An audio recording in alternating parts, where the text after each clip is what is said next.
Hello. Now, are you a woman in midlife who just has noticed over the last years or so that your sex drive has just kind of gone down? This isn't your 20s, it's not even your 30s.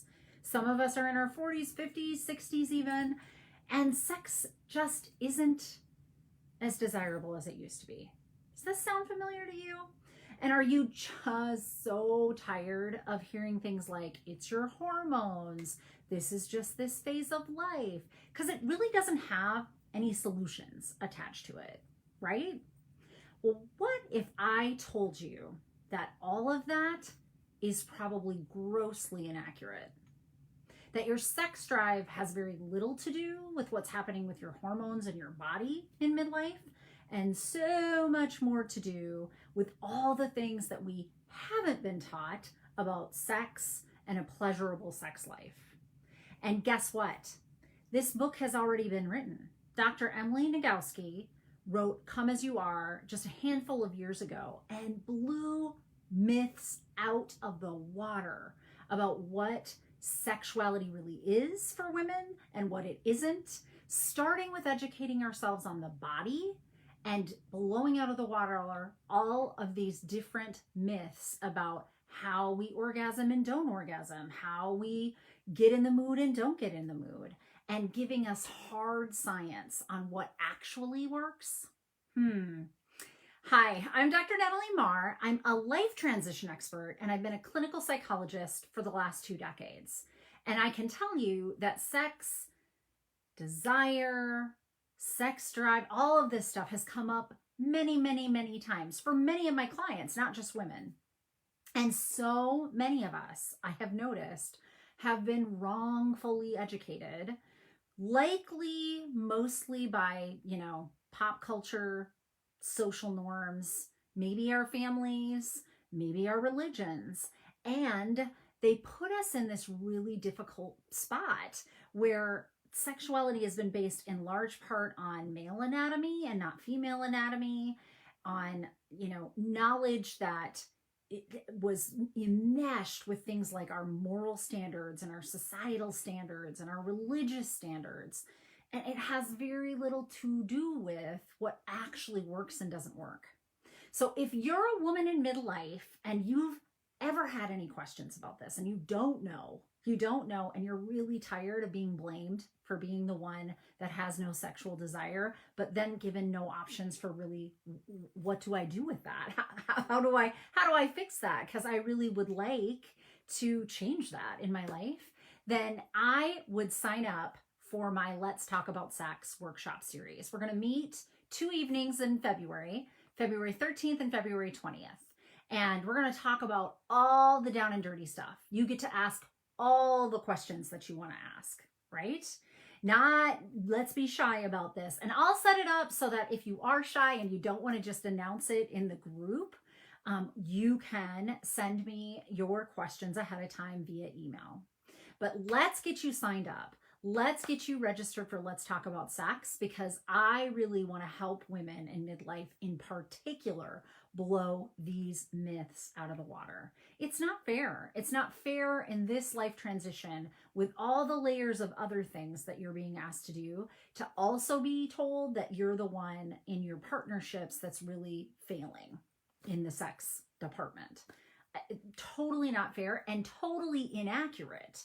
And so I really am going to help us walk through Emily Nagoski's book on Come As You Are is her book, but just on all of what is real for women's sexuality and all of what isn't real, and things that you can and should be doing to really improve the pleasure that you gain from your sex life. And I think most of us have questions about this.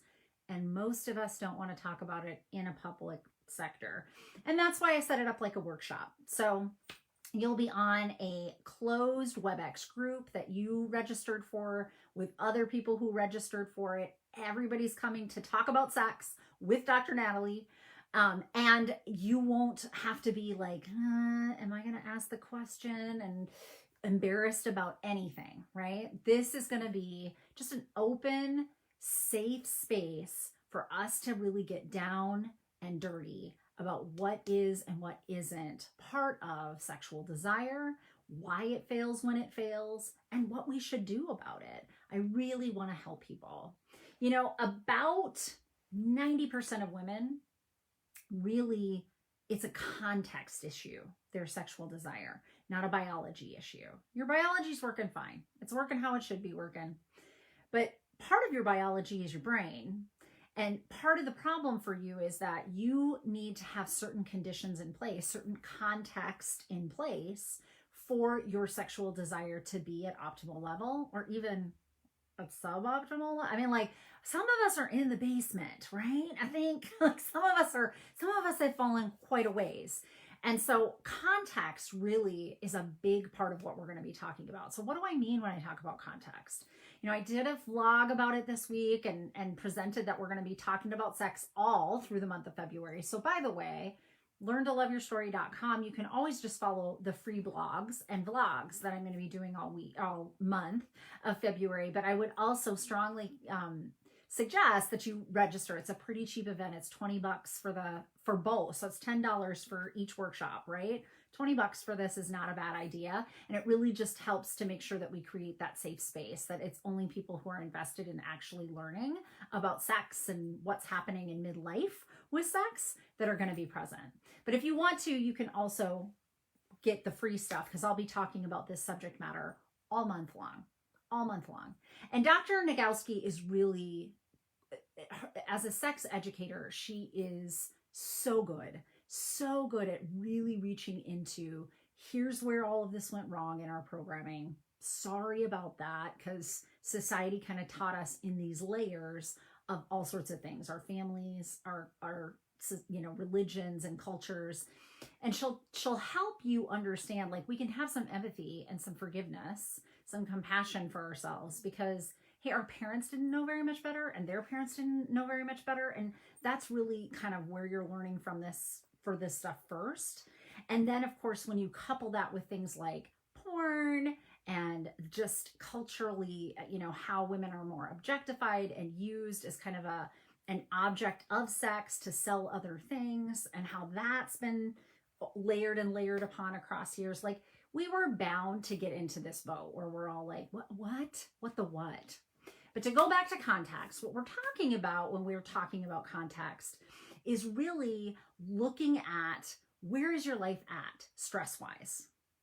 How many things do you have on your to-do list? I don't know about you, but I never get to my to-done list because it's endless, right? And it's mostly because we have things that statically stay on there. Like, I don't get to not take care of my kids. I know some days I would like to, but it just doesn't work that way. I brought them into this world. They're now my responsibility.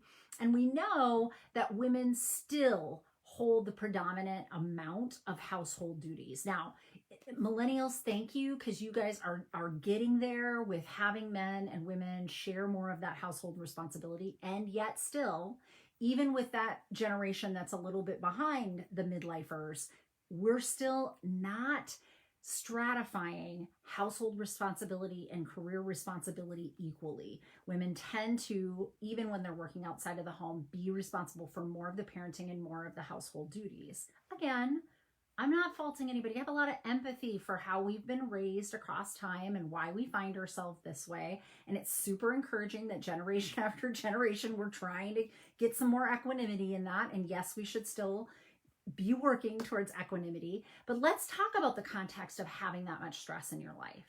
Let's talk about that context within the greater context of COVID. I know you think that I'm beating a dead horse with this, but I totally am not, because we haven't even started to really feel the feels of COVID emotionally. Most of us are still in survival mode. And here's why. We're under a lot of change fatigue. I mean, the first year in was like, what the what? And then last year we were like coming back out and we're wearing masks and we're going back to work. We were supposed to, at the top of this year, all kind of be going back to normal, right? That's kind of what we had been told in the media. Omicron, I mean, like another variant, right? Cases going up, places deciding in their policies not to have all their employees come back, or even in a hybrid model come back in any large, workforce quantities. So you're doing your life, right? And then you're doing your life in a worldwide pandemic.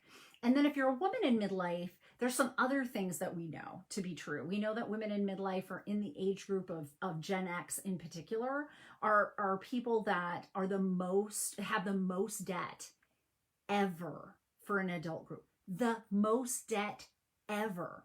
We hit the workforce in the 90s when there were recessions, and jobs for newbies were not easily found. And we got a bunch of debt under us in order to get educated to get those jobs. And then, the 2006 and 7 and 8 real estate bubbles hit, and we were hit the hardest with foreclosures and losing our homes. And, our debt level is just, it literally is the highest of any other generation. We're sandwiched between two of the biggest generations that there have been. So the baby boomers that are our parents, and the millennials that are just a little bit behind us. These are huge groups of people, but this Gen X group is a small group. So midlife women, there's a lot of us. We're all here.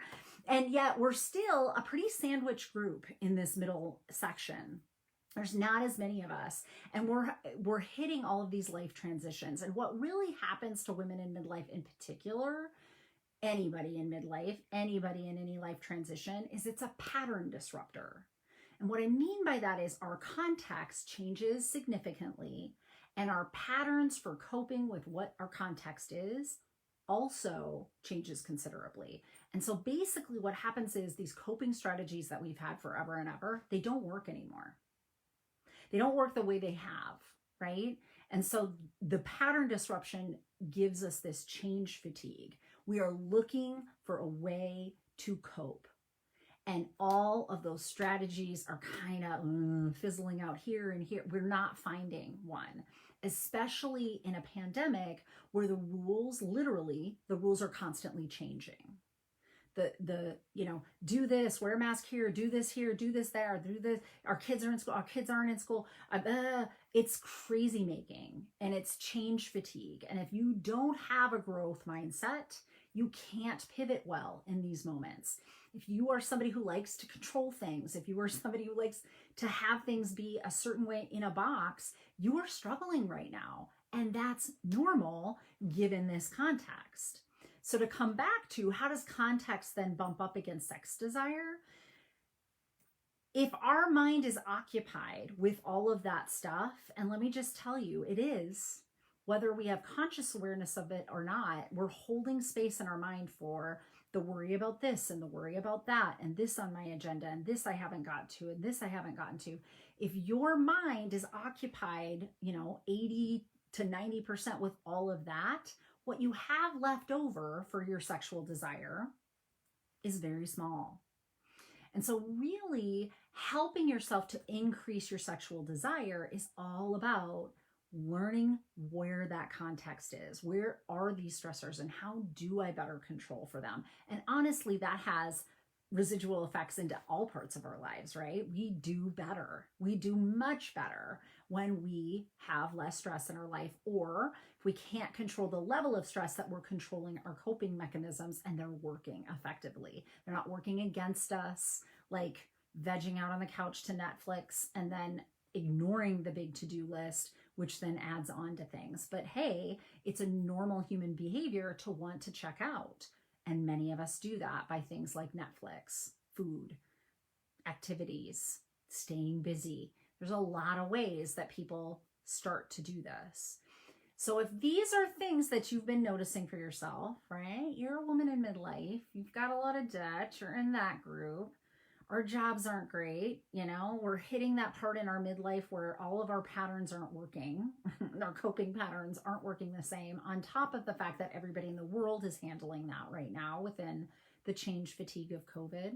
Well, then I want to talk about sex. I want to talk about really what drives why this isn't working for us. And context is just one of them. Follow me next week, and I'll be talking about another angle with this. that has more to do with where is our self-care levels at and how much are we putting ourselves first before all the others in our life. But essentially, this workshop on February 13th and 20th is going to follow a lot of what is taught by Emily Nagoski. I don't reinvent wheels. I like to share them with people. So I've had all this education. I'm a big self-proclaimed nerd. I read all the time, and you might not have had this time. So let me put this into some bite-sized quantity on the 13th and the 20th and come and join me. So head over to learntoloveyourstory.com and you can sign up. There's a link if you're following me right now live on Facebook, right to the sign up for Let's Talk About Sex, because I'd really like to help you. And I'd really like to help you see how we could do a little bit of a book club method, because by the end of February, I'm going to be starting a book club.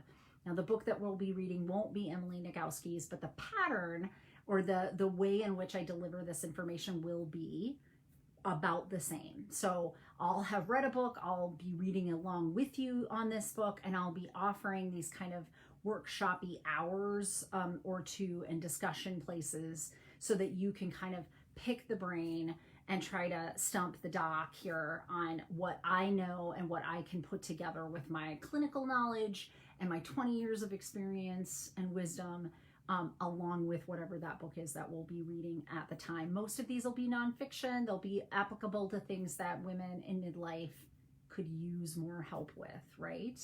So I want you to join just because I want you to talk about sex and ask the questions that you want to ask. But I also want you to join if you've ever been interested in a book club with a clinician that has 20 years of wisdom to share with you, because then you can pick my brain about that. And I'll have that up and running by the end of the month. And this is kind of a foray into how that will look for my followers. So I hope that you guys have a great weekend. I know it's really cold where I am, but it's supposed to be almost like a heat wave to us, but still just super cold to everybody else in the country.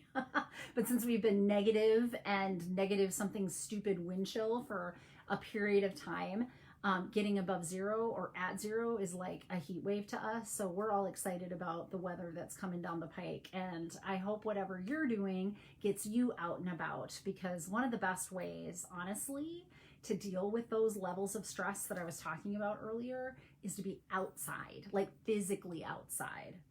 My favorite woo-woo person, Jennifer Zenz-Olson of Laughing Lotus Wellness, .com. She teaches like energetically how when you go outside, just being in nature kind of balances out your energy levels to the nature's energy levels. And I love to remind people of that even in the wintertime, just being outdoors when you have all this internal frenetic energy of stress that hasn't completed itself, sometimes just physically being in the outdoors can help you to do that. And obviously, if you're moving your body, even better, right?